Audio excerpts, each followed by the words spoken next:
유마경. 오늘이 108번째 시간입니다. 10일 정토에 태어날 조건. 이 정토는 뭐 한자 그대로 하면은 이 깨끗할 정자입니다. 깨끗할 정. 깨끗한 땅이다 이 말인데, 이 깨끗하다는 말은 이 더럽고 깨끗하다 할 때 그런 상대적으로 쓰는 깨끗함이 아니고, 아무리 깨끗해도 이 더러움이라고 하는 게 있으면은 또 이렇게 먼지가 쌓이고 더러워질 수가 있잖아요. 그러니까 이 세간에서는 깨끗하게 유지하려면은 이 날이면 날마다 이렇게 갈고 닦아야 되는 겁니다. 힘들죠. 어려운 거예요. 네, 뭐 그게 이제 세간이니까, 세간은 어떤 것도 영원한 게 없기 때문에 좀 어쩔 수 없죠. 특히 이제 이 집을 보면은 그렇잖아요. 한번 깨끗이 청소를 하고 갈고 닦아서 이 먼지가 쌓이지 않고 더러워지지 않기를 우리가 바랄 수는 있지만은, 그럴 수는 없잖아요. 근데 불교에서 이제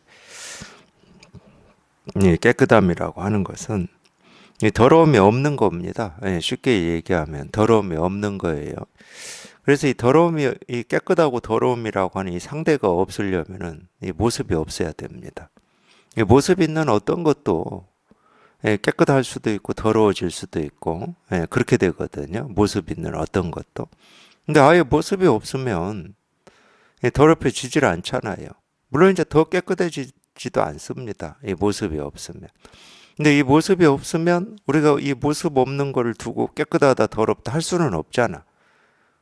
분별이 안 되고 알 수가 없고 보이질 않는데 깨끗하다 이럴 수는 없어요. 그러니까 이 깨끗하다는 말은 깨끗하다라는 뜻이 아니에요. 깨끗하다는 말은 깨끗하다라는 뜻이 아니기 때문에 우리가 깨끗하다라고 이렇게 말을 하고 있는 거거든. 그래서 이 정토라는 말은 뭐 서방 정토니 뭐 이런 말이 있잖아요. 불교에서. 부처의 세계다 이 말입니다. 이 깨달음의 세계. 또 다른 말로 하면 우리가 이제 출세관이라는 말로도 써요. 이 세간을 벗어난 거를 출세관이라고 그러는데, 이제 해탈, 열반, 뭐 깨달음, 뭐 이렇게 얘기할 수가 있습니다.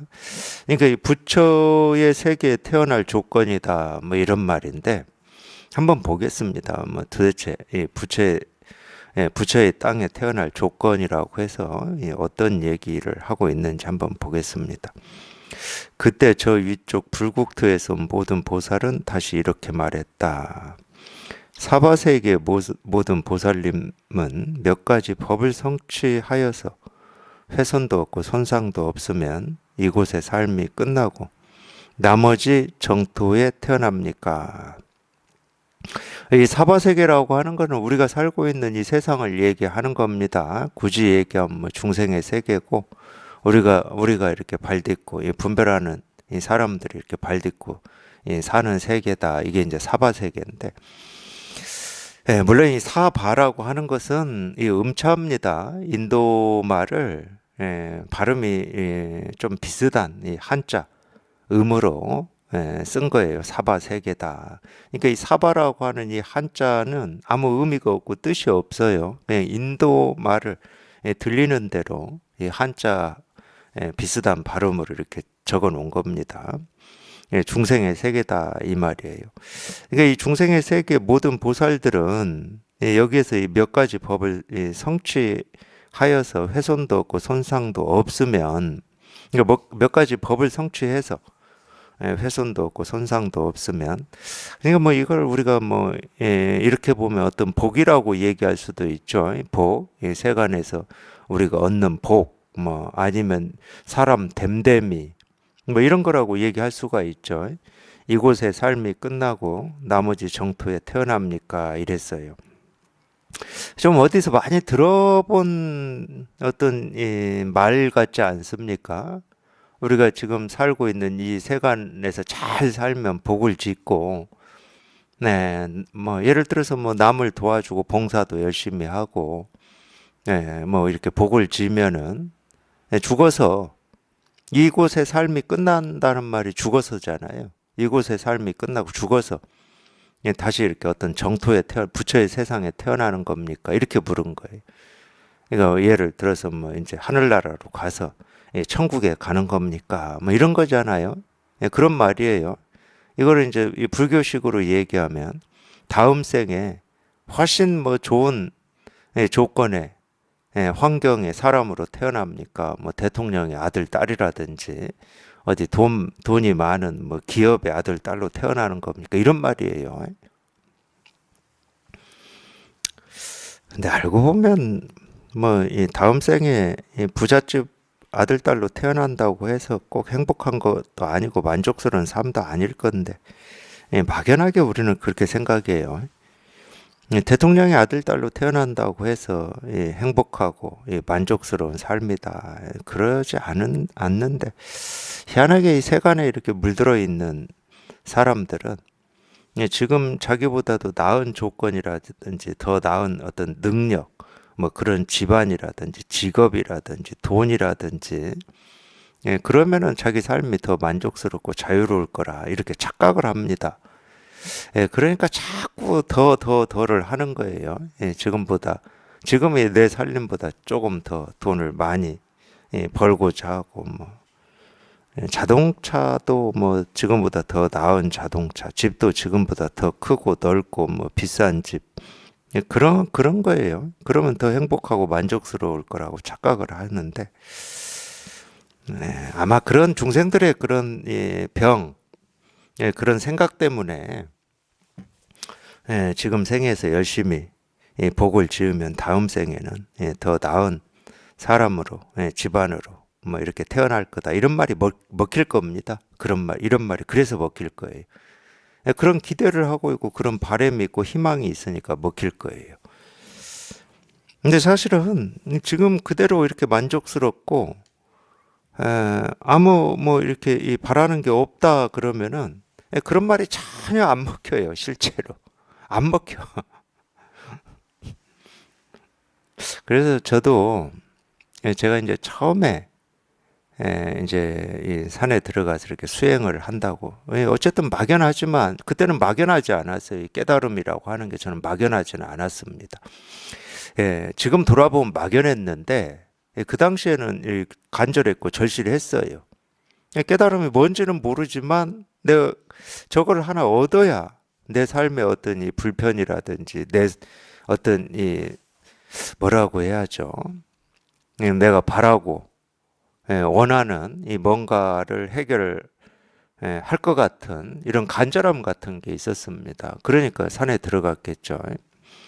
근데 산에 들어가서 뭐 그걸 이루는 어떤 방법으로 수행이다. 뭐 이거 그러니까 음으로 양으로 누가 그렇게 구체적으로 얘기해 주지 않아도 우리가 이 세간의 삶만 가지고도 어떤 이 깨달음을 얻기 위해서 이 진리를 얻기 위해서 또는 성인이 되기 위해서 또는 유학에서 얘기하는 인격의 이 사람 됨됨이가 되기 위해서 뭘 해야 되냐? 이거 우리 다 막연하게 다 알고 있습니다. 하여튼 뭔가를 갈고 닦고 열심히 해야 되고 수행을 해야 되는 거야. 그게 우리가 세간의 삶에서 배우고 익힌 거니까. 그래서 누가 구체적으로 가르쳐 주지는 않았는데 당연히 수행을 해서 이 깨달음을 얻는다라고 저도 생각을 했어요. 그러니까 산에 들어간 거고. 그럼 어떤 수행을 할 거냐? 이제 그때부터는 수월해지는 겁니다. 뭐 이런 어떤 수행을 해서 깨달았다고 하는 사람들의 책이라든지 그 사람들의 이 어떤 이 가르침 이런 걸 읽어보면 아 이렇게 하면 깨달을 수 있겠구나. 그럼 방법이 딱 잡혀버려요.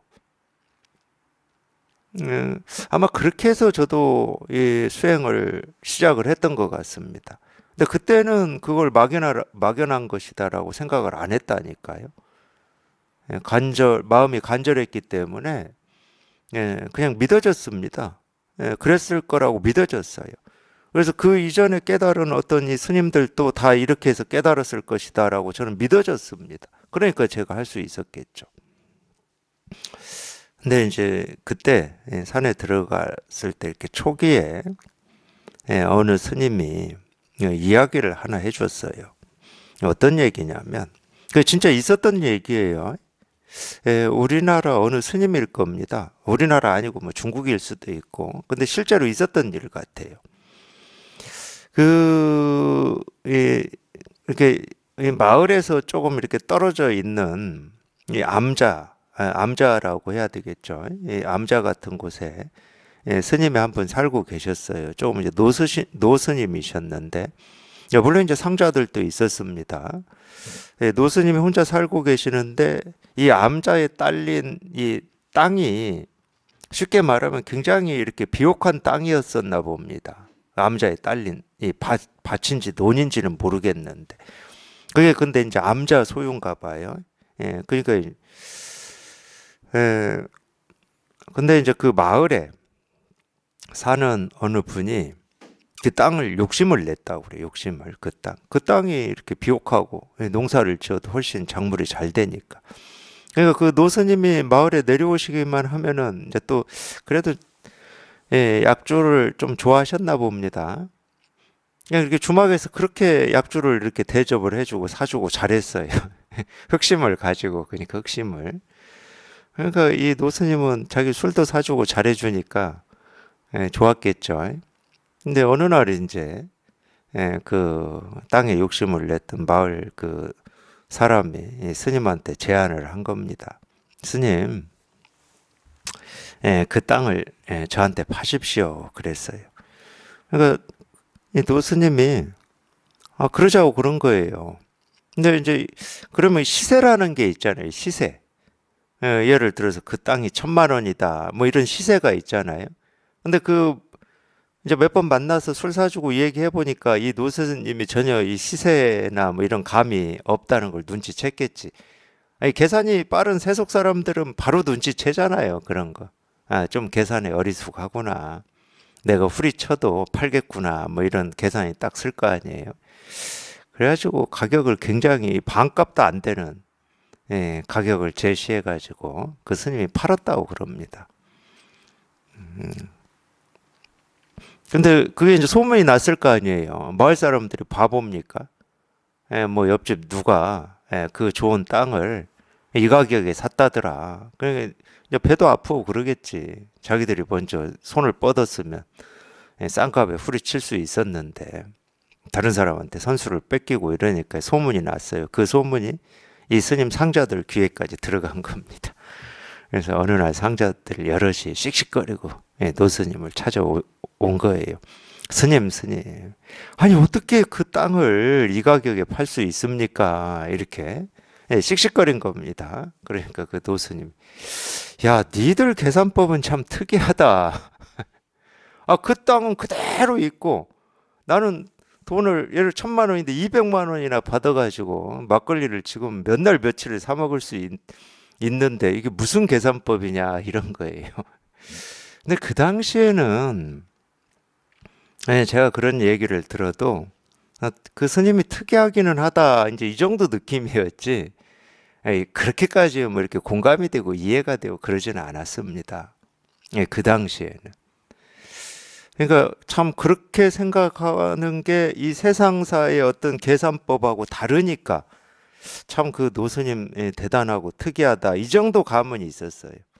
그렇다고 그러면 너는 그럴 수 있냐? 그러면 나는 안 하지. 이런 마음이잖아요. 이런 마음. 그러니까 그게 멀리 있고 내 일이 아니니까 내가 이렇게도 생각하고 저렇게도 생각할 수 있지. 그게 내 일이고 내가 그렇게 할 수 있냐는 다른 문제입니다.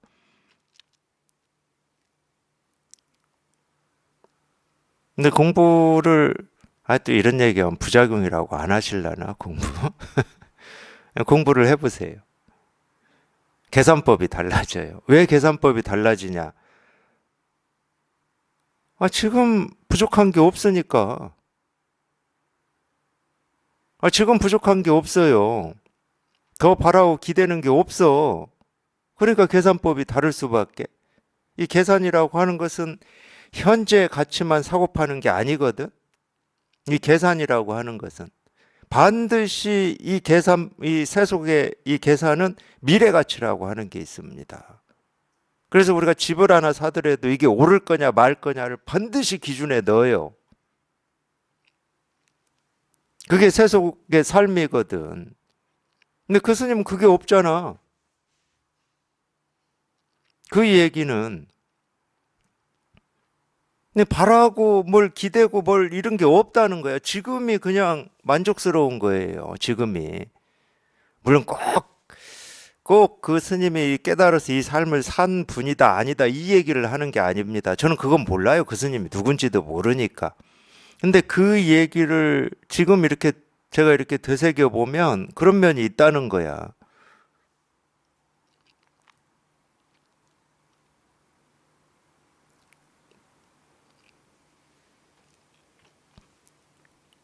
그러니까 지금 자기가 만족스럽고 더 바라고 원하는 게 없으면 너 죽어서 다음 세상에 이 세상에 열심히 무슨 복을 짓고 공덕을 짓고 뭐 좋은 일 하고 어쩌고 하면 다음 세상에 천국에 태어나고 아이고 제가 서울 법회하러 올라갈 때마다 들어요.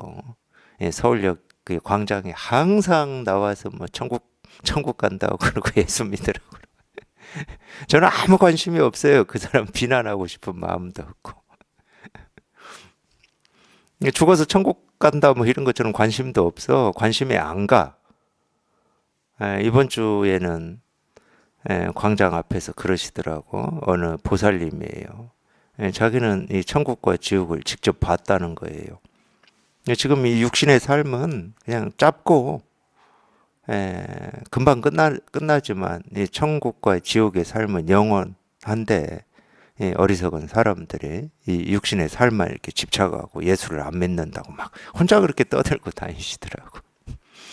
조그만 확성기 하나, 마이크 하나 가지고 참 그러고 보면 그 열정도 참 대단하셔. 저는 아무리 제가 이 불법이 좋고 이게 제 삶을 이렇게 근본적으로 뒤집어 놨다 하더라도 서울역 광장에서 그러고 싶지는 않습니다. 근데 관심이 없어요. 그런 거에. 제대로 공부해서 이게 이렇게 분명하면은 뭐 죽어서 어디 간다. 뭐 지금 이 생에서 뭘 복을 지으면 어쩐다. 관심이 없어요. 관심이 있을 리가 없지. 미래 가치에 대한 생각이 없다니까. 미래 가치에 대한 생각이 있다는 말은 바라고 원하는 게 있다는 말이잖아요. 근데 지금 전혀 그게 없는데, 뭐 지금 부족함이 없는데, 참 이 말 알아듣기 힘들었어요, 저도. 그래서 제가 이 얘기 해드린 거예요. 제가 수행한다고, 이제 세간의 삶은 끝났어. 하고 이제 산에 들어갔는데, 세간의 삶은 끝났어 하고 들어갔다 하더라도 그 스님의 그 이야기를 저는 못 알아들었거든. 그냥 남일 일이니까, 그런가 보다 했어요.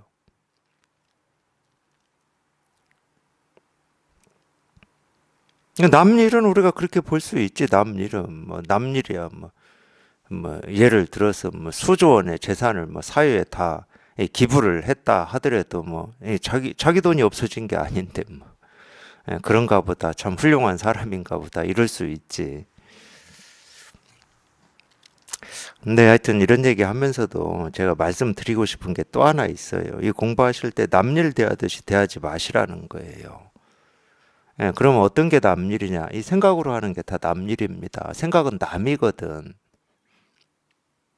우리가 그러니까 알고 뭐 이해하고 이건 다 남이에요. 근데 분별할 때는 알고 이해하는 걸 자기라고 생각해요. 그러니까 내 생각, 내 느낌, 내 감정, 내가 생각하는 옳음 이걸 자기라고 착각을 하는 거야. 그거 다 남인데 우리 옳고 그름이라고 하는 거는 우리가 이 몸뚱아리가 이 엄마 뱃속에서 태어나 가지고 나중에 이 세상을 살면서 크면서 배우고 익힌 걸 가지고 옳고 그름을 판단하는 겁니다. 배우기 전에는 옳고 그름을 판단할 뭐가 없었어요. 갓난아기 때. 학교 들어가기 전에. 근데 옳고 그름이라고 하는 건 내 게 아니야. 본래 내 게 아니에요. 밖에서 들어온 거야. 이 밖에서 들어온 거를 우리는 내 생각이라고 그러고 내 느낌이라고 그러고 내 감정이라고 그러고 내 알미라고 하는 거거든. 내 그걸로 살았기 때문에 지금까지 그거에 의지해서 살았기 때문에 이렇게 뒤집어져 버린 거예요. 진짜가 가려지고 이 밖에서 들어온 이 가짜들이 주인 노릇을 하고 있는 거야. 이 마음 공부는 빨리 그걸 극복하자는 거야. 그 가짜를 주인으로 모시지 말고 진짜 내 살림살이 내 거. 내가 날 때부터 이 갖추고 나온 그걸 뭐 마음이라고도 하고 도라고도 하고 깨달음이라고도 하고 이름은 그렇게 부르는데, 그렇게 부르든 말든 이름은 상관하지 말고, 그러니까 내가 갓난 아이 때 어떤 의식도 뭐 기억도 없고 의식도 없을 때나 배우고 익혀가지고 뭘 알고 느끼고 경험하고 옳다 그르다 할 때나 분명히 다르잖아. 이거는 그런 기준이 있을 때하고 없을 때하고 분명히 둘이 있잖아. 둘로 나뉘어져 있잖아. 근데 이 도라고 하고 진리라고 하고 실상이라고 하고 깨달음이라고 하는 것은 내가 갓난아이 때 아무것도 배운 적도 없고 안 것도 없고 경험한 것도 없을 때나 온갖 것을 다 배워가지고 옳고 그름을 지금 판단할 수 있는 이 성인이 된 지금이나 다르면 안 되는 겁니다. 그것은 배움이나 경험에 따라서 변하는 거잖아. 그러면 그건 진리라고 할 수가 없고 도라고 할 수가 없고 깨달음이라고 할 수가 없고 본래 내가 가지고 태어난 거라고 할 수도 없잖아요. 그거는 배우기 전이나 배운 뒤에나 똑같은 거라니까. 이거는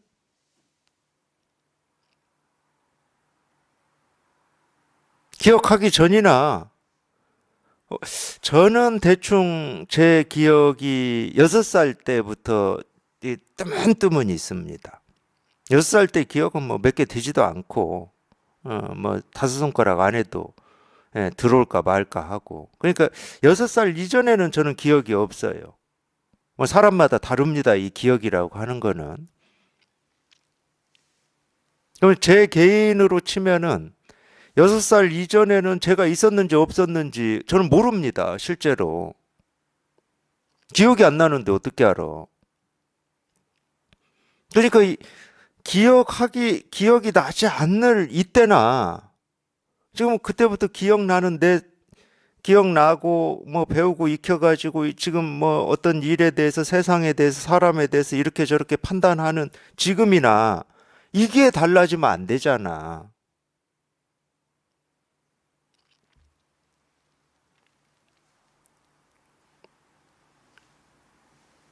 그러니까 말을 배우기 전이나 말을 배운 뒤나 이거는 똑같은 거거든. 우리 뭐 보통 태어나서 이 말을 배우는 게 뭐 몇 살 때부터 배우는지는 모르겠어요.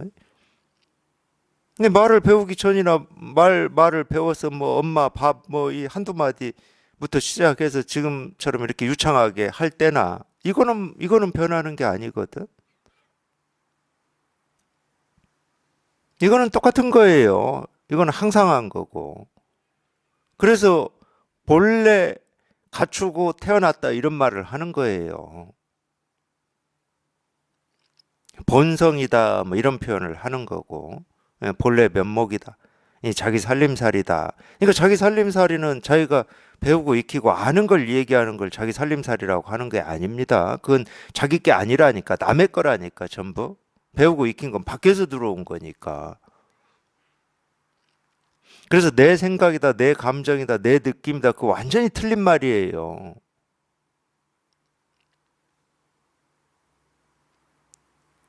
밖에서 들어온 것을 주인으로 모시고 있는 거하고 똑같은 거라니까. 근데 이 세간은 다 그걸 자기라고 여기고, 자기 생각이라고 하고, 자기 느낌이라고 하고, 자기 자기 경력이라고 하기 때문에 그거를 못 드러내서 안달인 세상이 이 세간이에요. 내가 남보다 조금이라도 더 많이 안다든가, 조금이라도 더 경험을 했다든가, 다른 사람보다 조금이라도 더 잘 산다든가, 이걸 못 드러내서 안달인 세계가 이 중생의 세계야. 그러니까 남의 거 가지고 비잔치 하는 거하고 똑같은 겁니다. 세간의 삶은. 이 자기 살림은 아무것도 없어.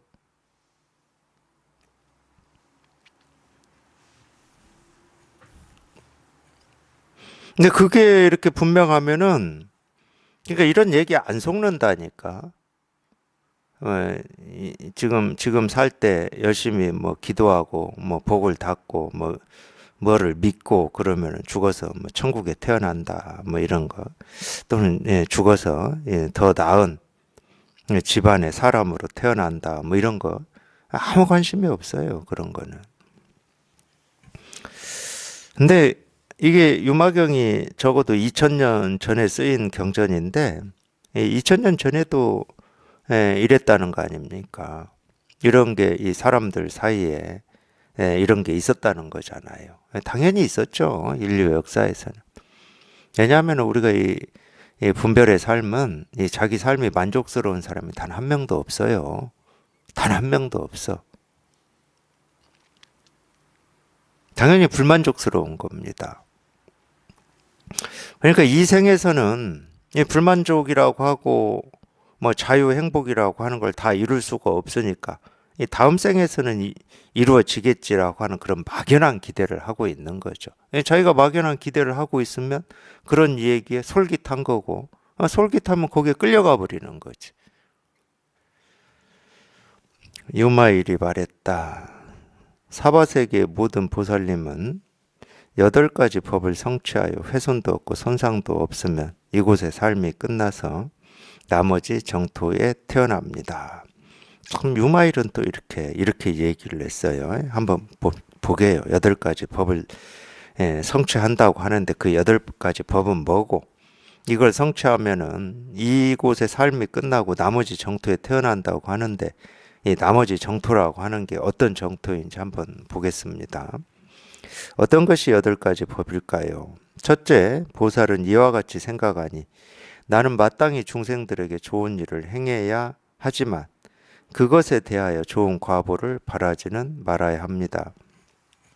이게 이제 이 무주상보시라고 불교에서 얘기하는 지금 그건데, 중생들에게 좋은 일을 행한다. 물론 이제 이 중생들에게 좋은 일을 행한다 이 말도 우리가 이 세간에 사는 입장에서 생각으로 이 분별로 받아들이면 이 중생들에게 좋은 일이라고 하는 건 그 사람한테 참이 좋은 일, 도움을 준다.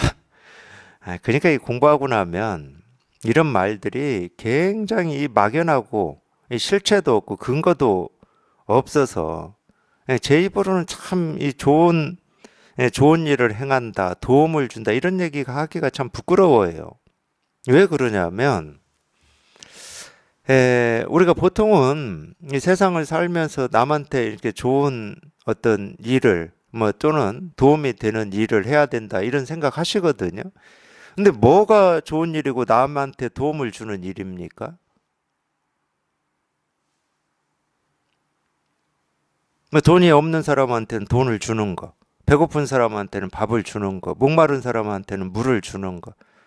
또 뭐 사소하게는 그런 거 있을 수 있지. 뭐 우리가 버스를 타고 가는데 뭐 좀 나이가 많이 드신 분이 있으면 자리 양보하는 거, 뭐 이런 것도 좋은 일이죠. 도움을 주는 일입니다. 근데 제가 왜 이런 얘기를 하냐면 좋은 일이라고 하는 것은 내 기준하고 상대 기준이 달라요. 그러니까 어떤 사람은 가난하게 살지만 누가 아, 가난하다고 돈을 주면 자존심이 상하는 사람도 있어요. 기준이 다르다고. 그리고 이 어려운 사람을 돕는다라고 하는 이게 세계 언제 어느 곳이나 항상 좋은 일이다라고 할 수가 없습니다. 늘 그 당시에 어떤 상황이나 조건이나 그 사람들이 가지고 있는 어떤 이 생각의 잣대, 틀, 기준에 따라서 달라요. 그래서 좋은 일이다 절대적이지 않습니다. 다른 사람한테 도움이 되는 일이다 절대적이지 않아요. 그러면은 이 좋은 일, 이 법에서 좋은 일은 뭐냐? 이 법에서는 이 좋은 일은 좋지 않은 일과 좋은 일이 나뉘어져 있지 않은 거예요. 그래서 중생들에게 좋은 일을 행한다, 중생 제도다. 특히 이제 전도, 참 이 전도 때문에 전도만 가지고 얘기를 하겠습니다. 예수를 믿고 기독교를 믿는 사람은 전도하는 게 당연한 거예요. 그래서 이 전도의 대상을 보고 미개하다고 그러는 겁니다. 근데 예수나 이 하느님하고는 아무런 상관없이 살고 있는 사람들은 이 전도라는 명목으로 안 받아들인다고 이 총칼을 들고 군대를 동원해서 우리가 살고 있는 나라를 멸망시키고 식민지로 만들어 버리거든. 그럼 그게 좋은 일입니까? 이게 역사입니다. 물론 불교는 안 그랬냐? 불교도 그랬어요. 자기는 좋은 뜻이야. 부처님의 뜻을 널리 중생을 이롭게 하고 중생 제도를 한다. 하나님의 뜻을 널리 펼친다. 지가 좋은 뜻이라고 그 상대도 그게 좋은 건가? 근데 막 그걸 합리화해요. 하나님을 믿어야 구원을 받고 이 미개한 삶에서 벗어날 수 있다고. 우리나라에 처음 기독교가 들어왔을 때도 그랬어요. 그래서 우리나라의 어떤 이 전통적인 이 종교 이런 걸 다 미신이라고 다 말살시켜 버렸잖아요.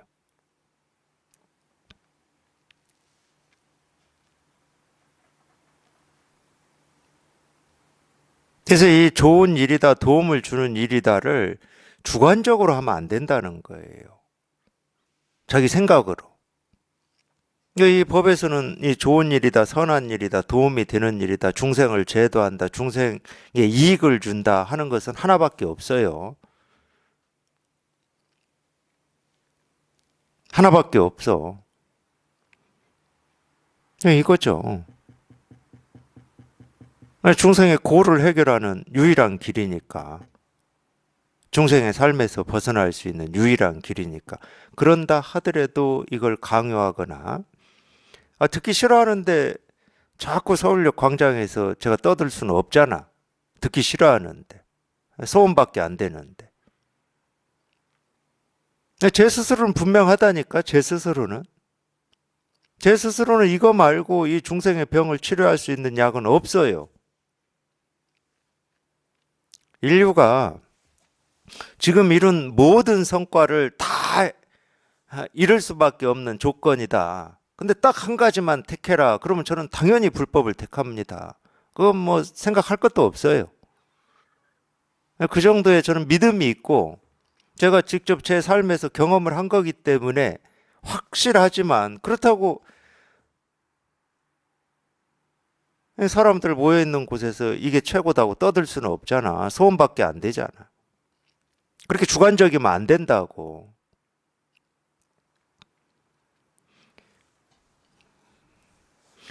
그래서 우리가 이 세속에 살던 이 버릇처럼 중생들에게 좋은 일을 행한다. 그러면 좋은 말 해주고 웃음 지어주고 이게 아닙니다.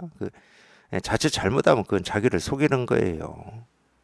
뭐 공부를 하고 있기 때문에 뭐 인상을 쓰면 되냐 안 되니 뭐 이러면 되냐 안 되니 그건 자기를 속이는 겁니다. 저절로 그렇게 돼야 되는 거예요. 저절로. 자기도 모르게 저절로 그렇게 돼야 돼. 자기도 모르게 저절로 돼야 그런 뭐 예를 들어 좋은 일을 할 수도 있고 안 할 수도 있지만 좋은 일을 하고도 그거에 대한 결과에 대해서 아무런 생각이 없는 거예요. 제가 체험을 하고 이 공부를 하면서 이 불법이 좋은 게 뭐였냐면 여러 가지가 있었지만 지금 기억나는 건 이거예요. 저도 이제 이 사람으로 이 분별하는 사람으로 살아왔고 이 세간에서도 이 나름의 이제 제가 목표로 세웠던 일을 위해서 뭐 열심히 노력도 하고 사람도 돕기도 하고 이랬기 때문에 삶에 대해서 고민을 많이 하면서 살았죠. 근데 제가 이 체험을 하고 이 공부가 좋았던 이 여러 이유 중에 하나는 뭐였냐면 이 공부는 내 힘으로 할 수가 없는 거야, 이게. 그러니까 어떤 일이 이루어졌을 때 내가 이만큼이라도 노력을 해서 이루어진 거다. 그럼 우리는 반드시 그 결과에 대해서 나를 주장하거든. 그런 거 있잖아요. 자기가 친구가 어떤 이 어려운 일을 상담을 했어. 그런데 이제 자기가 뭐 이런 식으로 이 얘기를 해줬어. 근데 그 친구가 잘 됐어. 그럼 우리 그러잖아. 내가 그때 이런 얘기 해줘가지고 그 친구 잘 됐다고 그러잖아. 그러니까 이만큼이라도 내 힘이 들어가고 내 노력이 있고 내 뜻이 관철이 됐다. 그러면 그 결과에 대해서 자기를 주장해 버려요.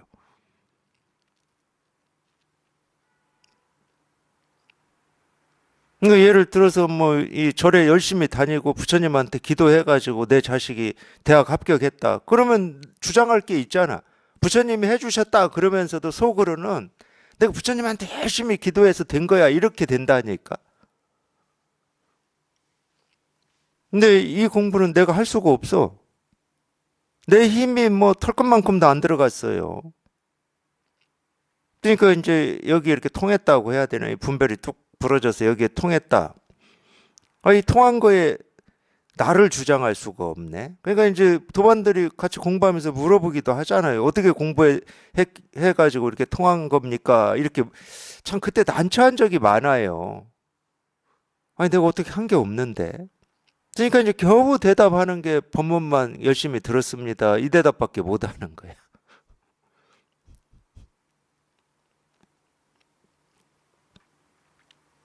실제로도 그래요. 실제로도 내가 뭐 힘을 쓸 수가 없어. 오히려 이 공부에 내가 힘을 쓸 수 없을 때 이게 찾아오는 거거든. 내가 어찌 할 수 없을 때 이게 찾아오는 거거든. 저는 그 점이 좋았어요.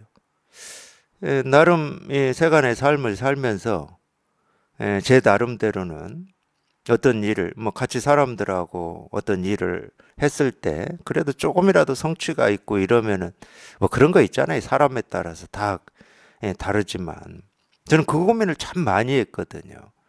거기에서 나를 내세우지 않을 수 있는 어떤 이 사람됨, 인격 이런 걸 갖춰야 된다. 이런 고민을 참 많이 했는데 참 이게 안 되더라고요. 세간의 삶에서는. 나름 한다고는 해요. 앞에 얼굴 내세우지 않고 주장하지 않고 이루어졌을 때는 뒤로 이렇게 물러나 있는 것처럼 하는데 뒤로 물러나 있는 이것조차도 나를 내세우는 거라는 것을 제가 느꼈어요. 이렇게 성취하고 나를 내세우지 않는 사람이다. 이게 자기 자랑이더라니까.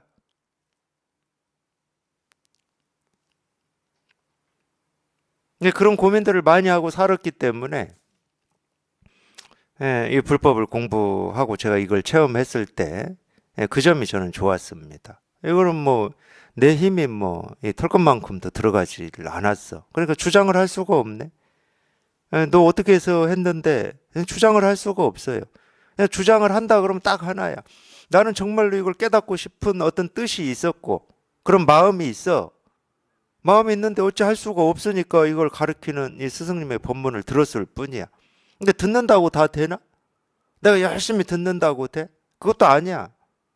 근데 들었을 뿐인데 그냥 어느 날 듣다가 문득 분별이 뚝 부러지고 났더니 희한하게 내가 그토록 찾고 구하고 얻으려고 했던 게 그냥 해결이 되더라. 뭐 이 정도밖에 말을 못 하겠더라고. 그게 좋잖아요. 주장을 할래야 주장할 내 노력이 없으니까. 그래서 그런 고민, 삶에 대한 제가 세간을 살 때 삶에 대한 그런 고민이 저는 이 공부하면서 저절로 풀어져 버렸어요. 아, 이거구나. 네, 이거구나. 겸손을 가장해서 나를 내세울 필요도 없고, 나를 주장해서 내세울 필요도 없고, 그냥 저절로 이렇게 되는 거구나, 저절로. 딱 좋더라고, 그러니까. 그래도 이제, 체험 뒤에 이제 공부하면서 참 이 나라고 하는 게 이렇게 끈질기게 지겹게 뿌리를 내리고 있기 때문에 참 끈질겨요.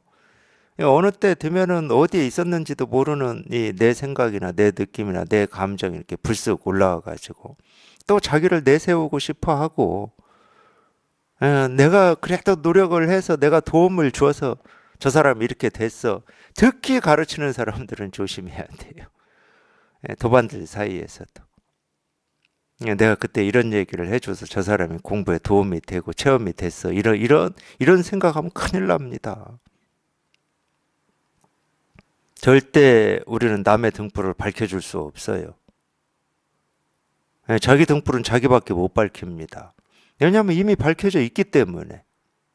거기에 불을 붙여서 내가 불을 붙여주는 거라면은 우리가 할 수가 있어요. 근데 이미 등불이 다 밝혀져 있는데 내가 어떻게 붙여주냐고. 내가 붙여줄 수가 없다니까. 깨달음이라고 하는 건 간단한 거야. 내 마음의 등불이 이미 밝혀져 있음을 자기 스스로 확인하는 거거든. 근데 그건 누가 대신 못 해주는 거잖아. 등불을 다시 밝혀준다고 되는 것도 아니고,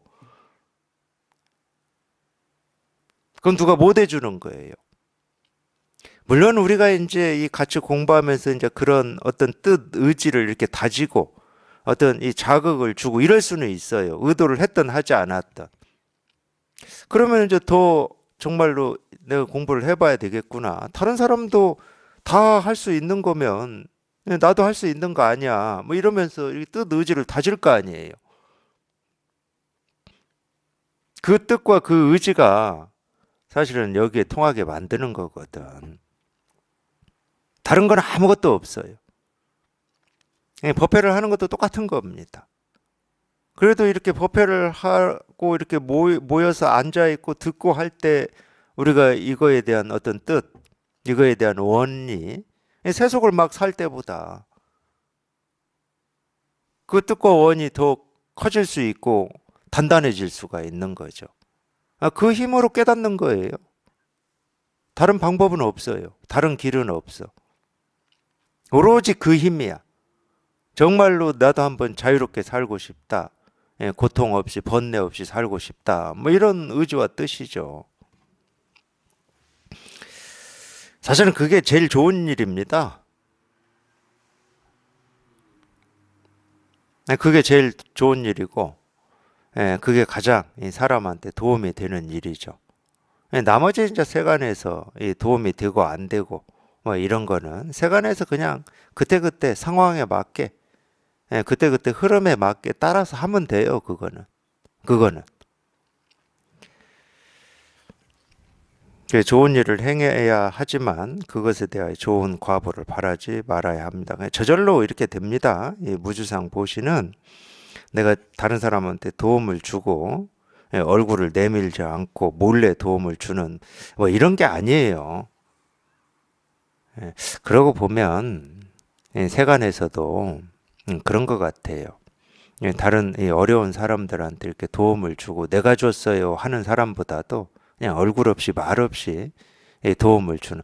그러니까 연말에 보면은 뭐 얼굴 없는 천사다 해가지고 막 뉴스에도 나오고 그러잖아요. 그러니까 세간의 사람들도 누군가에 이렇게 도움을 주면은 자기를 내세우지 않고 주장하지 않는 이런 모습이 훨씬 이렇게 좋아 보이는 것 같아요. 세간 사람들도. 좀 도와주고 이렇게 생색내고 내가 도와줬어 이런 것보다는. 그거보다 더 좋은 거는 아예 그런 마음조차 없는 거예요. 뭐 드러내지 말아야지 뭐 이런 마음조차 없어. 그냥 인연 따라서 하는 겁니다. 둘째, 보살은 이와 같이 생각하니 나는 마땅히 저 모든 중생을 대신하여 온갖 고통과 번뇌를 받고서 내가 가지고 있는 모든 성근은 전부 되돌려 그들에게 베풀어 주어야 합니다. 꼭 사홍서원에 나오는 내용하고 비슷하네요. 그리고 이 내용은 이 기독교에서 보면은 이 예수님이 모든 이 사람들의 이 원죄를, 이 죄를 이 보혈로 흐르는 피로 자기 피로 원죄를 다 갚았다. 뭐 이 이야기하고 똑같은 말이에요. 그렇습니다. 이것도 그냥 저절로 되는 거예요. 저절로. 그런 뭐 숭고한 희생 정신이 있어서 되는 게 아니고, 그리고 모든 중생을 대신해야 되거든. 누구의 고통을 내가 대신해 줄 수는 있어. 우리 몸을 가지고 사람으로 살아가는 사람. 근데 모든 사람의 고통을 대신 짊어진다? 그건 사람으로는 못합니다. 어떤 성자도 못해요. 사람으로는.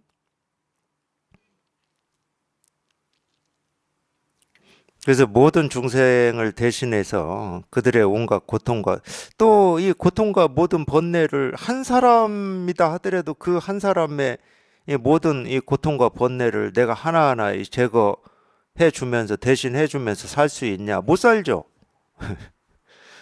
그렇게 못 사니까 이 부부로 만나도 싸우고 부모 자식도 싸우잖아.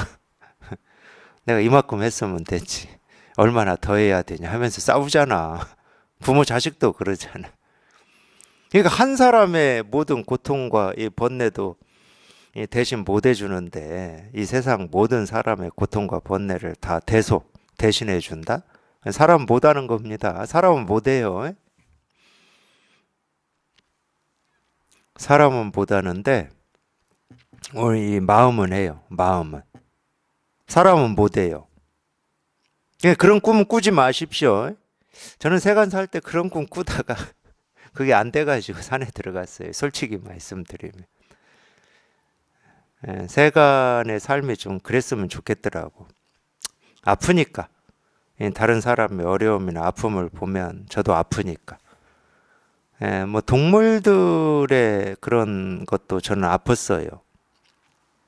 그래서 그런 게 싫었죠.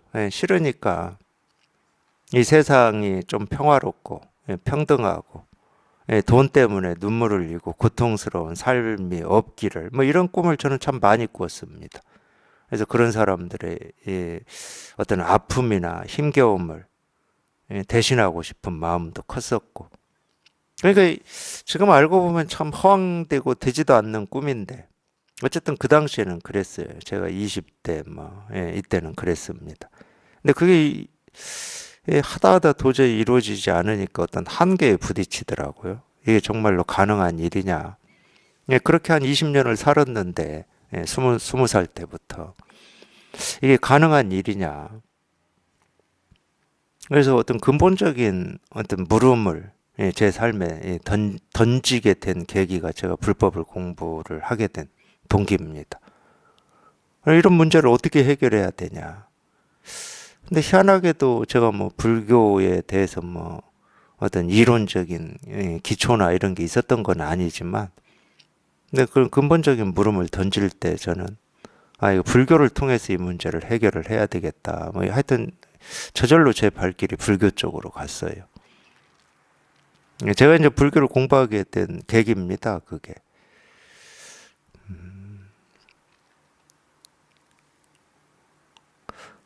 근데 이 모든 이 중생의 이 번뇌와 고통이라고 하는 거는 오늘 아침에도 제가 그 얘기했는데 아침에 제 딸이 물어보더라고요. 제가 월요일, 수요일, 금요일 딸 출근시키는데 근데 제 딸이 물어보더라고.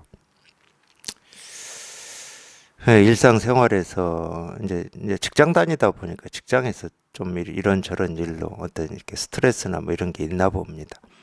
일상생활에서 이런 화라든지 이런 거를 어떻게 해야 되냐고 저한테 묻더라고. 그럼 법륜 스님처럼 대답하면 되는데 저는 법륜 스님처럼 대답이 안 나와요. 더 복잡하게 만들어 제가. 얘기하다 보니까 한 30분 같이 저하고 차 타고 가는데 얘기하다 보니까 이 고의 원인을 얘기하고 있더라고. 딸하고. 우리 번뇌의 원인을 얘기하고 있어. 20대 딸하고. 왜 그렇게 됐냐면은 그런 어떤 그걸 뭐 번뇌라고 할게요. 살면서 겪는 어떤 그런 스트레스나 화나 이런 게 그런 게 보통은 다 이 밖에 이유 때문에 있다고 우리 모든 사람들이 생각을 하는데 당연히 그거는 자기한테 있는 거다. 뭐 이런 얘기가 이렇게 오고 갔을 거잖아요. 대화를 이렇게 하다 보니까. 그러다 보니까 이제 저도 그랬지만 저희가 10대 때 이 불교하고 기독교의 이 차이점을 크게 느낀 건 뭐였냐면 이제 정적이고 동적이고 이것도 있었어요. 불교는 뭐가 정적이야. 기독교 교회 가면은 막 활발하고 막 오는 사람들한테 인사도 잘하고 반갑다고 그러고 막 이 선물도 주고 막 이러는데 그런 차이가 이제 밖에서 보면 그런 차이가 느껴지고요. 또 하나는 불교는 고를 얘기해, 고를. 기독교는 기쁨, 사랑 이걸 얘기해. 그러면 나도 사람인데 기쁨, 사랑 얘기하는 쪽에 더 정감이 가지. 맨날 뭐 번뇌, 고통 이거 얘기하면 좀 우울하잖아.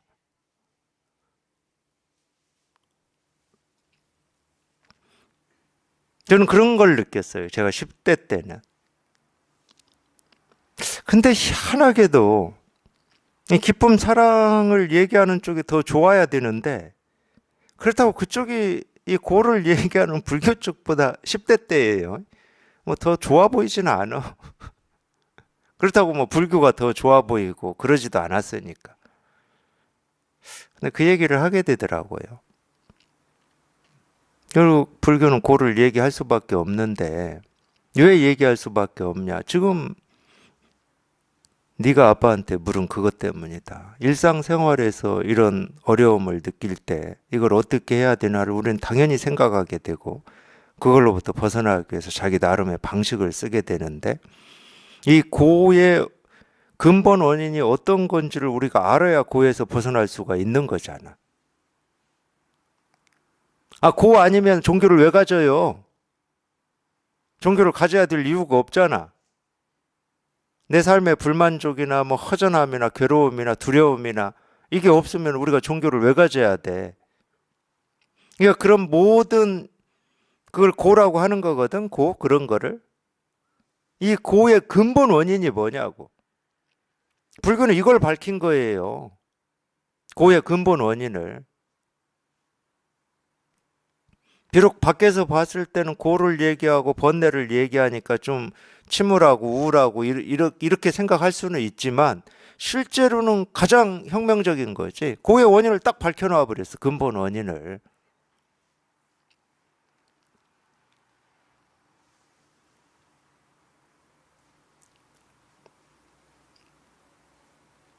그래서 결국 어디까지 얘기가 갔냐? 이 나까지 갔어요, 나. 나라고 하는 것은 나라고 하는 게 있다고 생각하기 때문에 내가 있는 거지. 나라고 하는 것은 실체가 없다. 여기까지 가버렸어. 고 얘기하다가. 근데 그 고의 근본 원인이 그거거든. 나라고 하는 것은 나라고 하는 생각 때문에 있는 것처럼 착각하고 있고 그걸 집착하고 있을 뿐이지 나라고 하는 실체가 없어. 이게 고의 근본 원인이에요. 그래서 나라고 하는 이 실체 없음, 그걸 공이라고 그러는 거거든, 불교에서. 이 실체 없음에 통하면 번뇌가 사라져 버리는 거야. 번뇌할 내가 없는데. 불교가 밝힌 게 이거예요. 그래서 불교는 고와 고로부터 벗어나는 길을 얘기하는 겁니다. 불교는 딱 그 두 얘기밖에 안 했어요. 2500년 동안. 이 고와 고에서 벗어나는 길.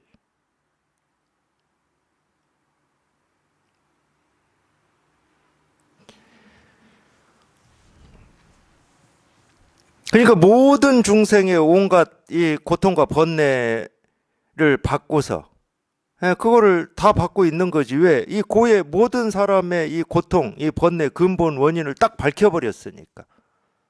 그리고 거기에서 벗어날 수 있는 길을 제시한 거니까. 모든 중생의 온갖 고통과 번뇌를 대신 딱 받고 있는 거지. 그리고 거기서 벗어날 수 있는 길을 딱 제시했으니까. 모든 선근은 전부 되돌려 그들에게 베풀어 주는 거죠. 당연한 말입니다, 이게. 근데 이 말을 참 기독교에서는 그러니까 가르치는 사람도 제대로 모르니까 그렇게 가르치고 배우는 사람도 그렇게 배워요. 예수님이 십자가에 못 박혀서 이렇게 피를 흘린 걸로 우리 원죄를 다 갚았다. 그게 사실로 무슨 말인지는 모르지만 아니 예수님이 피 흘린 걸로 왜 우리 원죄가 갚아진 건지 원죄가 뭔지도 모르지만 그랬다 그러니까 그런 거다 하고 믿어요. 그런 말이 아니에요. 절대 그런 말이 아닙니다. 자기 스스로가 고의 이 근본 원인이라고 하는 게 딱 밝혀졌을 때, 다른 말로 하면 불교에서 이제 무아라고 그러는데 무아, 또는 또 뭐라고 그럽니까? 하여튼 이 무아라고 하는 거, 이 무아는 이루는 게 아닙니다. 원래 무아예요. 근데 자기가 스스로 나라고 하는 게 있다고 착각해가지고 나를 붙들고 살고 있는 거거든. 그러니까 그 착각이 부서지면 그냥 본래 제자리로 돌아가는 거야. 이루는 게 아니고. 그래서 말은 고의 근본 원인이라고 하는데 고가 있는 게 아니야. 뭐가 있어야 근본 원인을 따지지. 그래서 근본 원인이라는 말을 해요. 경전에 보면 그런 말이 쓰여 있습니다. 근본 원인이라는 말이 쓰여 있어요. 그냥 원인이다 그러면은 우리가 인과법으로 우리가 다 분별하고 이해하고 알 수 있는 거거든. 근데 근본 원인이라는 말을 써. 그러니까 번뇌 고는 실체가 없다는 거지. 밖에서 오는 것도 아니고 자기 스스로한테 있는 것도 아니에요. 근데 방편으로는 자꾸 밖에 뭐가 있어서 내가 화가 있고 미움이 있고 원망이 있고 뭐가 있다고 하니까 예, 그거를 좀 돌이키려고 모든 이 번뇌의 원인은 자기 스스로한테 있다 이렇게 얘기를 하는 거지. 아, 번뇌 고라고 하는 뭔 실체가 있어야 내 안에 있다고 하든 밖에 있다고 하든 이렇게 얘기를 하지. 안에 있는 것도 아니고 밖에 있는 것도 아니라니까. 왜 실체가 없어? 아무 실체가 없어요. 이 법에만 실체가 없는 게 아니고 이 깨달음에만 얻을 법이 없는 게 아니고 우리 분별망상도 얻을 분별망상이 없다니까. 왜 실체가 없기 때문에. 그러니까 안에서 나온다, 밖에서 들어온다 이런 말을 할 수가 없어요. 예, 그런 얘기는 전부 방편으로 하는 겁니다. 자꾸 밖에 이유가 있다고 그러고 미움이 있다고 그러고 원망이 있다고 저놈 때문이다고. 예, 그러면 고쳐지질 않아요. 그 버릇이. 무슨 일만 있으면 밖을 향해서 원망해버리고 미워하고 분노하거든. 그래서 그 버릇으로 딱 굳어져 버려요.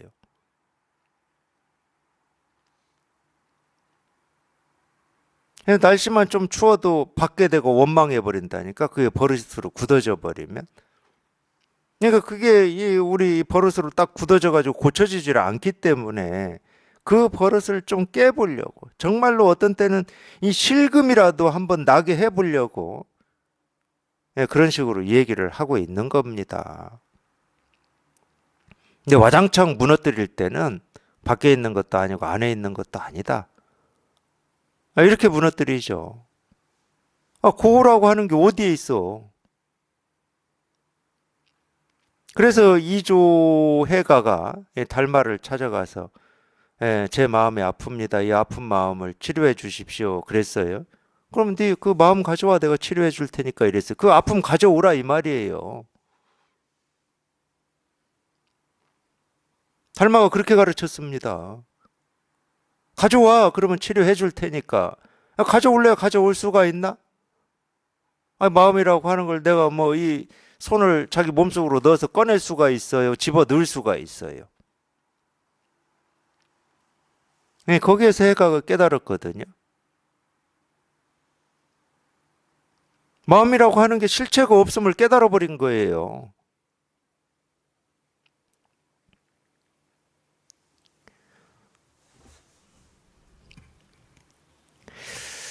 셋째, 보살은 이와 같이 생각하니 나는 마땅히 저 모든 중생들에 대하여 그 마음이 평등하여 마음에 장애가 없어야 합니다.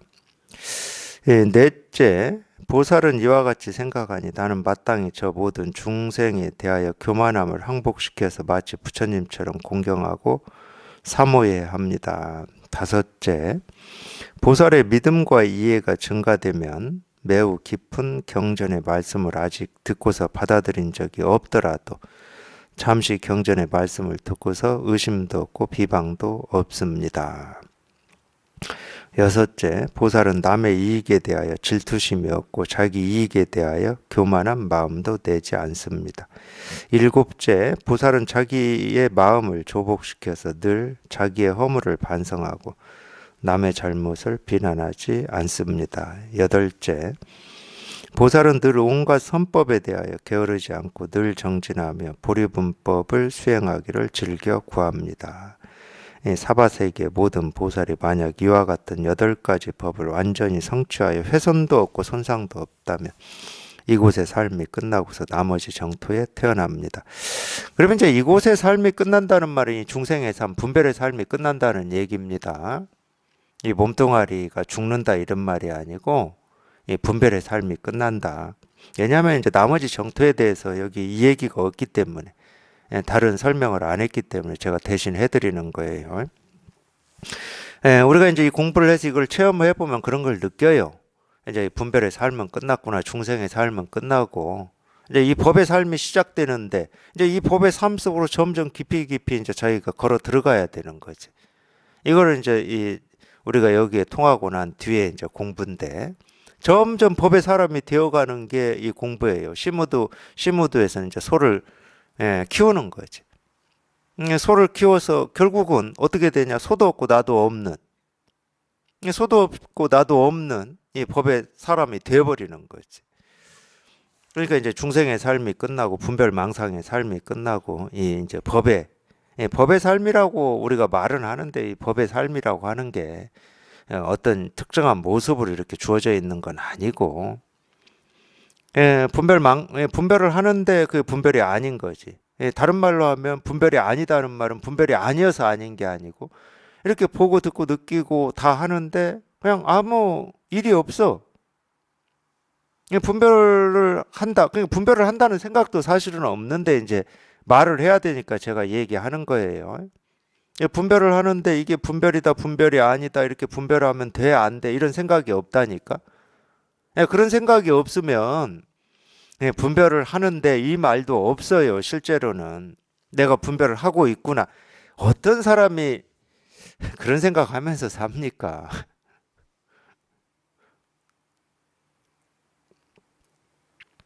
가르쳐야 되니까 어쩔 수 없이 분별을 하는데 분별이 아니다 그러는 거지. 분별을 하는데 분별이 아니다, 이게 자기 스스로한테 있다는 말이 아닙니다. 자기 얘기로 그렇게 하면 안 돼요. 그렇기 때문에 공부를 하시는 분들은 분별을 하는데 분별이 아니에요, 이렇게 자기 입으로 하면 안 됩니다. 그거는 분별하는 중생들을 가르칠 때나 약으로 쓰는 말이에요. 어쩔 수 없이 씁니다, 그것도. 근데 자기 스스로는 분별을 한다 안 한다 이런 생각이 없어요. 분별을 한다 안 한다 생각이 없는데 분별을 하는데 분별이 아닙니다, 이렇게 할 수 있나요? 안 되는 거죠. 그러니까 하여튼 장애가 없다, 이 표현이 맞아요. 여전히 우리가 뭐 보고 듣고 느끼고 경험하고 사는데, 보고 듣고 느끼고 경험하는 사는 하나하나에 어떤 장애가 없고, 거기에 갈등이 없고 대립이 없고, 이랬으면 좋겠다, 저건 후회된다, 이런 게 없다는 거지. 그러면은 우리가 이제 그래도 어떤 이 세상을 살고는 있으니까, 저 같은 경우만 얘기하면 뭐 이 월요일에는 법회 있고 일요일에도 있고 뭐 토요일에는 뭐 서울 가기도 하고 대전 가기도 하고 뭐 이런 게 있으니까 월요일, 일요일, 토요일 이런 거를 이렇게 조금 기억도 하고 그러는 거지. 또 뭐 8시, 7시 반에 법회야, 그러니까 시계도 보고 이러는 거지. 시간이 흐르는지 안 흐르는지도 사실은 잘 모르고 살아요. 시간이 흐른다는 어떤 이전에 분별할 때처럼, 분별할 때는 분명히 뭐가 있잖아요. 올 1년 계획이 있고, 1월 달에는 이거 해야 되고 뭐 이런 게 있잖아. 그래서 올 1년 계획의 이 성과가 지금 예를 들어서 1분기 때는 얼마나 이루어졌고 다음 분기에는 또 이걸 더 얼마나 노력을 해야 돼, 이러니까 시간이 있는 거지. 그러니까. 근데 저도 분명히 월요일도 법회하고 일요일도 법회하고 이런 생각을 해야 되고 기억을 하긴 해야 되는데, 어떤 성과를 내야 되고 내가 했던 일을 되돌아봐야 되고 이런 게 없으니까.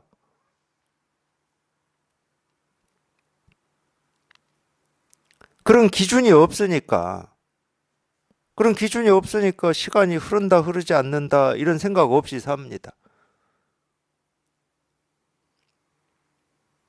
그리고 뭐 약간은 있죠. 그래도 법회하는 요일이 있고 안 하는 요일이 있으니까, 화요일에는 법회 없고 목요일 금요일에도 없고, 그냥 이런 때는 뭐 도반들을 개별적으로 만나든가 혼자 놀든가 뭐 혼자 시간을 보내든가 이런 게 있으니까 요일에 대한 생각도 있긴 있어요. 있긴 있는데, 그 요일이라고 하는 게 우리가 학교 다닐 때처럼 직장 다닐 때처럼, 직장 다니면은 토요일 일요일이 얼마나 기다려집니까? 그러니까 토요일 일요일이 있는 거야, 그런 분들은. 그렇다고 제가 뭐 법회하는 날하고 법회 안 하는 날을 뭐 특별히 막 기다리고 이러지를 않으니까 요일에 대해서도 그렇게 그게 없어요. 있다 하더라도 그게 장애가 없어. 장애가 그냥 물 흐르듯 그냥 바람이 불듯 이렇게 지나가는 거지.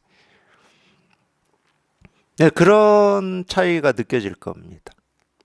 우리가 너무 바빠도 시간이 가는지 요일이 가는지 달이 가는지 잘 모르잖아요. 너무 바쁘면 그거에 대해서 기준점을 못 두니까 그래요. 월화수목 금토 일이 똑같이 바쁜데 뭐. 그러니까 기준을 못 둘 때는 주말과 평일이라고 하는 기준이 확실한 사람들은 당연히 이 요일에 대한 감이 빨라요. 그래서 오늘이 금요일이냐, 목요일이냐 이런 게 빨라. 근데 그게 없는 사람은 월화수 목 금토일 뭐 별 의미가 없어. 뭐 일요일에는 내가 더 좋은 일을 해야지 뭐 이런 게 없잖아.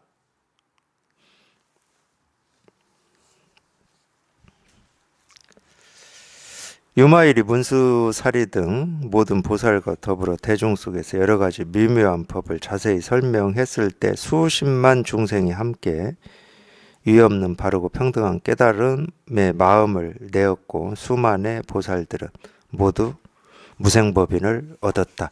아유 겸손하네. 웬만한 경전에서는요 이렇게 법문을 하면은 여기에 보인 수만의 보살들이 다 깨달았다 이렇게 나오거든요.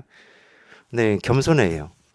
유마경의 이 부분에서는 물론 이제 유마경 끝이 아닙니다. 수만의 보살이 유의 없이 바르고 평등한 깨달음의 마음을 내었다. 이게 발심이잖아요. 아직 깨닫지는 못했지만 이 깨닫고자 하는 마음을 이렇게 굳게 냈고 또 나머지 수만의 보살들은 모두 깨달았다 이렇게 써놨어요. 그래도 겸손하죠. 웬만한 경전은 이 법문을 듣고 다 깨달았다 이렇게 나옵니다. 그러니까 이 법문을 듣고 우리가 할 건 두 가지밖에 없다는 거예요. 하나는 정말 여기에 통하고자 하는 마음을 이렇게 내는 거, 발심이라고 하는 거. 나도 한번 해봐야 되겠다. 죽기 전에 꼭 이루어 봐야 되겠다. 이 마음을 굳게 내시든가. 이건 차선이죠. 아니면 법문을 듣고 그냥 곧장 깨닫든가. 이 두 가지밖에 없어요. 우리가 법회를 하는 이유도 이 두 가지밖에 없어. 그러니까 이 법회도 저도 마찬가지. 어떤 때는 좀 이렇게 발심하라고 좀 열심히 얘기하는 적도 많아요. 법회에서. 왜냐하면 이 발심이 되지 않으면 아무리 가르쳐도 소용이 없거든. 발심이 자기를 이 깨달음에 이르게 하거든요. 그러니까 발심을 복돋는 법문을 하기도 하고 어떤 때는 이렇게 곧장 가르치기도 하고 그게 섞여 있어요.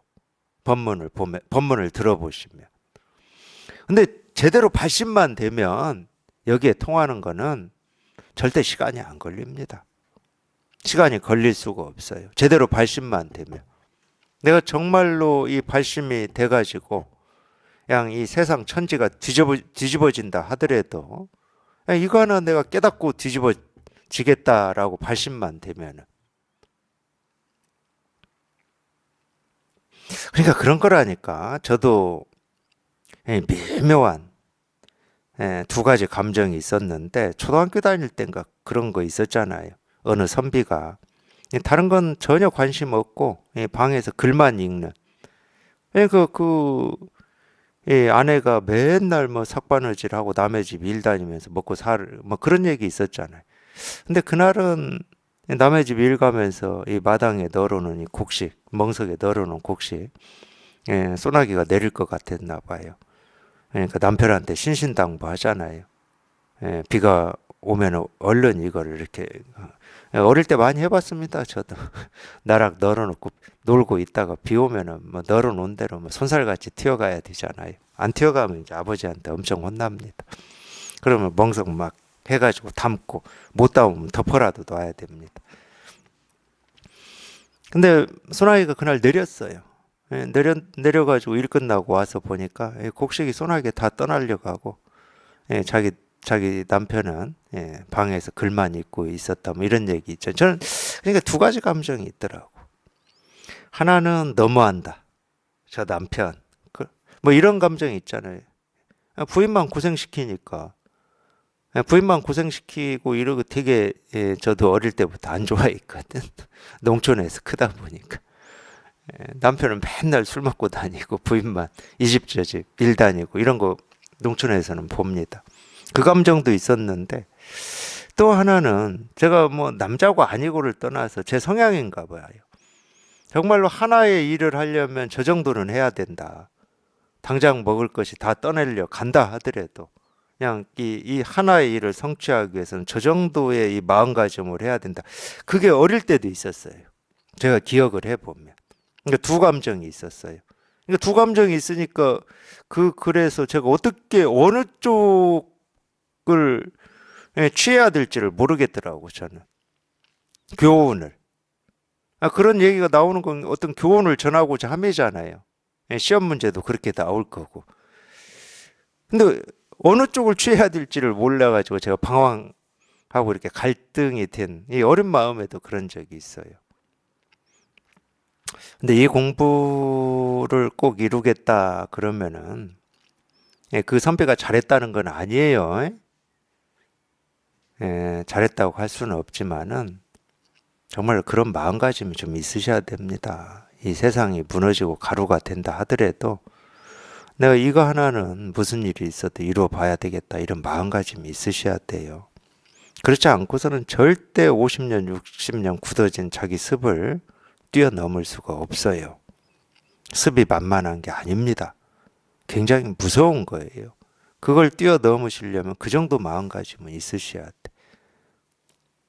어떤 일이 있어도 내가 이거 하나 해결을 한다. 그러니까 이 몸뚱아리도 마찬가지. 아파가지고 병원에 입원하는 한이 있어도 그냥 입원 중에도 내가 이거 하나는 해결해야 된다. 이런 마음가짐이 있으셔야 돼. 제가 볼 때는 그래요. 그래야 뜻을 이루는 거지. 근데 사실은 세간에서 큰 뜻을 이룬 사람들도 그랬습니다. 세간에서 큰 뜻을 이룬 사람도. 웬만한 이 시련이라든지 웬만한 이 장애에 꺾이질 않아요. 그런 사람들. 그러니까 몸이 아파서 병원에 입원해도 그 뜻을 꺾지를 않습니다. 그냥 그 정도 뜻은 있으셔야 돼. 그래서 그렇게만 발심이 자기도 모르게 되면은 여기에 통하는 거는 시간이 절대 걸리질 않아요. 곧장 되는 겁니다. 곧장.